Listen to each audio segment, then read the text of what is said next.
In a small town, a jewelry store was robbed in the middle of the night. The robbers had broken into the store and taken a significant amount of valuable jewelry. The store owner called the police, who arrived at the scene within minutes of receiving the call. The police immediately secured the crime scene and began to gather evidence. They found fingerprints and DNA samples that belonged to the suspects. They also interviewed witnesses who had seen the suspects leaving the store with the stolen jewelry. The police used the evidence they had collected to create a profile of the suspects. They determined that there were likely 3 individuals involved in the robbery.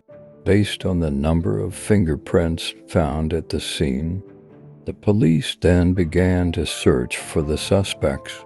They checked surveillance footage from nearby businesses and identified a vehicle that matched the description given by witnesses. They traced the vehicle to an address in a nearby town and, with a warrant, searched the property. They found the stolen jewelry, along with other items related to the robbery, such as masks and gloves. They also found 3 individuals who matched the description of the suspects. The suspects were arrested and taken into custody. During questioning, the suspects initially denied any involvement in the crime. However, when presented with the evidence against them, they eventually confessed to the robbery. They provided details about how they had planned and executed the crime, and where they had hidden the stolen items. The suspects were charged with robbery and burglary at the trial. They pleaded guilty to the charges, and the court sentenced them to several years in prison. The stolen jewelry was returned to the store owners, who were grateful to the police for their hard work in solving the crime.